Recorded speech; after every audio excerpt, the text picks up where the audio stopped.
but I ate a spider leg. Yeah, I take a little bit of issue with those.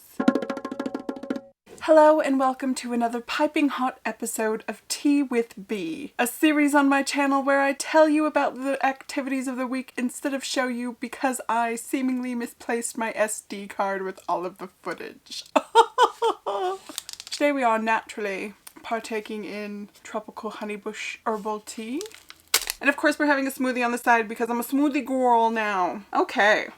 Now that we've got all my beverages in place, I need to stop with that accent. I am so sorry for everybody who is affected.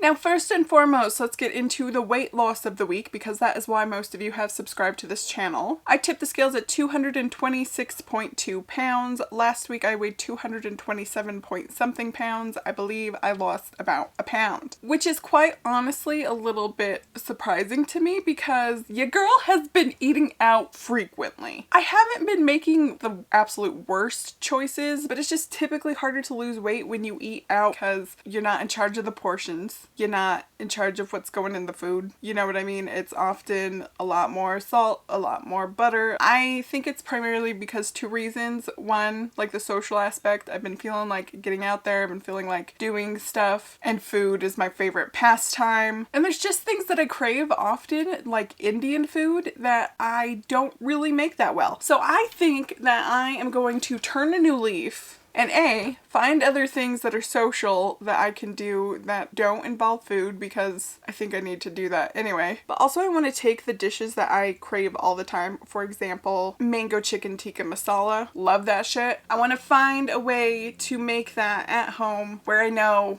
like what's going into it. And I really enjoy cooking, so there's no reason why I can't figure it out. You know what I mean? Other than sometimes I'd be a little bit lazy. Not gonna lie. But still, despite my frequently eating out, I have been stopping when I'm full. I haven't been overeating. I haven't been eating when I'm bored or binge eating, so pretty good. I mean, I obviously can't keep up this behavior because, like, I think it should just be like a once in a while type thing rather than like an everyday type thing, and honestly, it would save me a lot of money too. Like, did I really need to go to McDonald's to spend $7 for a Happy Meal just to get this plastic bucket that was probably like less than 10 cents to make because of nostalgia? No. But did I? Yeah, you seen it right here, full of fabric swatches.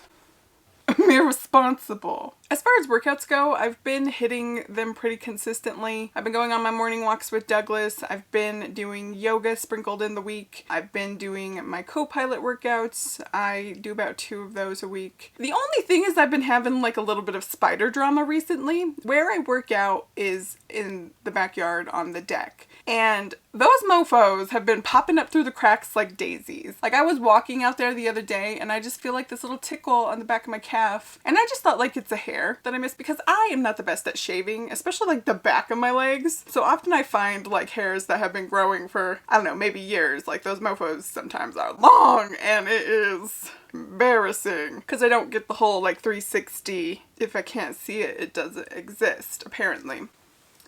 But that's not the point. I look down at my calf and I see this giant wolf spider just crawling up my gams. And of course I scream because surprise spiders are never fun, especially when they're large. And also my mom watched a black widow emerge from a crevasse in the deck, and I don't know, I don't typically have an issue with spiders, but the ones that are like hella poisonous, yeah, I take a little bit of issue with those. So those two things have happened recently, which made me a little bit more apprehensive to do my workouts on the deck, but that's where I have the most space to sit there and do that bullshit. But my last bit of spider drama was I ate a leg of one. And I know they say you eat up to like, I don't know, 8 spiders or whatever in your sleep a year, but I'm not conscious while I'm doing that. So it's a little bit different. But here's the tea. I went to this candy shop and I'm like, okay, I'm gonna get a caramel apple because at least like you got the fiber of the apple. Like, it's not great because it's slathered in caramel, but I digress. They're delicious. So I promptly get done with like this entire caramel apple, like down to the stick. And lo and behold, right next to the stick, I see this shape like popping out from like where the stem would be. And I'm like, is that part of the apple? Like, you know how like sometimes they have like a little brown. It was not. It was a spider. I didn't eat the entire spider, but like unbeknownst to me, have eaten a leg. And I'm not super freaked out by this because there's this place, I don't know if it's in Denver or Colorado Springs, this restaurant called Linger. It's in a place that was previously a morgue, and on their menu you can order dishes with bugs in them, like crickets or I think ants or something like that. I don't know, but I was interested in that and I was like wanting to go. So I would have eaten a bug, but just like, I don't know, I feel like I need to like mentally prepare myself for that. And there's like also a difference between accidentally being in there and purposefully being in there, like prepared specially. I don't know. It's probably not very different, but I ate a spider leg.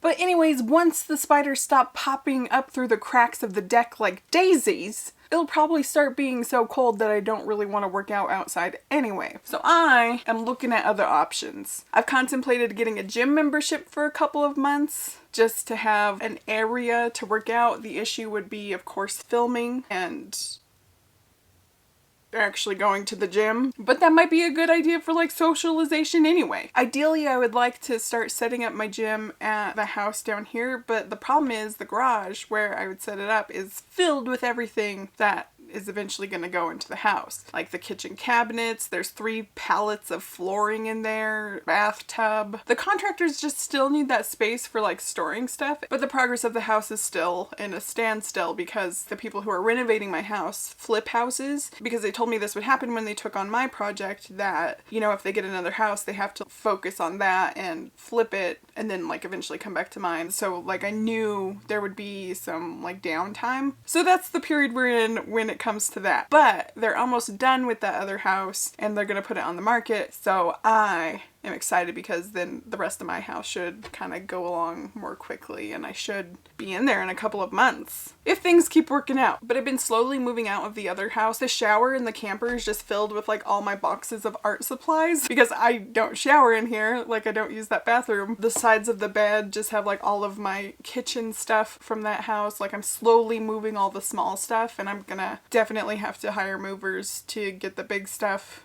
Like, of course, like gym equipment. Like, oh my God, I am dreading that process, but I'm excited to like get it here and get going. And I just constantly put my life in a state of flux, like every so often. Like, I don't know why I do what I do, honestly. Maybe I should bring that up in therapy. But people who need therapy is actually like a pretty solid transition into my next topic, which is dating in this town. Like I said, I've been going out in public more frequently, going out to eat, all of this stuff with my mom and friends. But I've noticed a serious lack of people my age around. And maybe it's because they're not like frequenting the Olive Garden at 10:30 in the morning on a Wednesday. I'm not sure, but they're just not around. So I'm not currently planning on dating. I was gonna wait till 2023. That was my whole thing. Like this rest of this year, I'm just gonna focus on me and I'm still holding true to that. But I was curious. So I downloaded a dating app and I just like poked around to see what the dating pool was like. And it's bleak.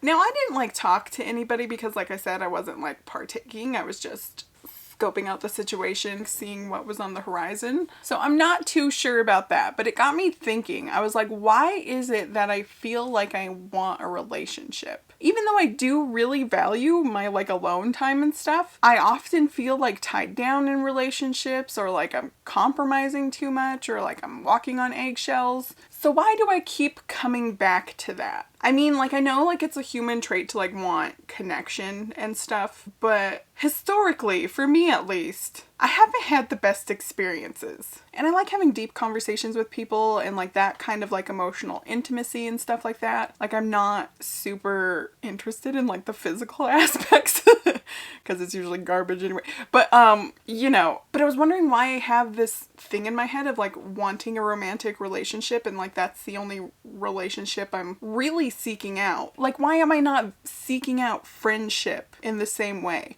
And I think it's because friends are kind of flighty in most cases. They move away, they meet a significant other, they start having kids, they start getting busy. Because I could get all of the things that I want from a friend. You know what I mean? But it's not necessarily like the same bond, if that makes sense. But then I was like, Anne has been in my life for like probably over 10 years at this point, and she's my best friend. Like, I would feel more comfortable with like buying a house with Anne than I would with some man. You know what I mean? So it's like, why do I only see friendships as like kind of temporary or fleeting or not as important? And not saying I don't value my friendship with Anne. I'm just saying like I always have it in my head that a romantic partner is like something that I'm lacking. But I was thinking, why don't I like put friendships ahead of like romantic relationships and then just treat romantic relationships like they're temporary, like they often are, or just not partake at all and be happy alone. I don't know. It's just been things that I've been thinking about recently. I just need to keep focusing on myself and like getting myself in a good place before bringing anyone into the situation. But I have been feeling better, and that's why I've been like thinking about those types of things. But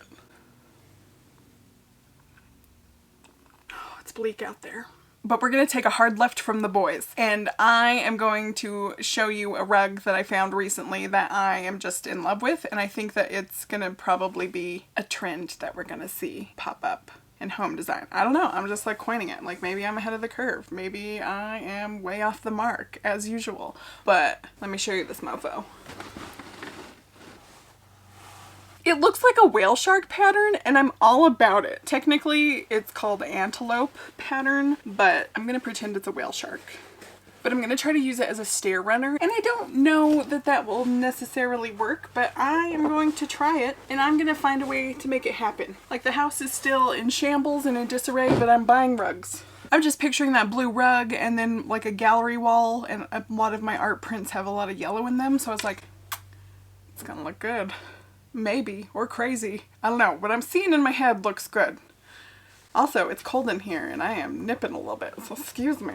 Ooh, we're also wearing a crop top and a flannel. I've been wearing a lot of crop tops recently and like getting into fashion and cultivating a bit of a personal style. And I put together a short of like different outfits and stuff, and someone was like, but do you actually wear them out in public? Like the crop tops? And I was like, yes. Yes, I do. My belly has been out and about in like grocery stores and Olive Garden, because that's like the only two places I go. But anyway, that's all for me. I won't take up any more of your time. I just want to thank you so much for watching any of my nonsense. I hope you're having a wonderful day, and I'll see you on the next one. Bye!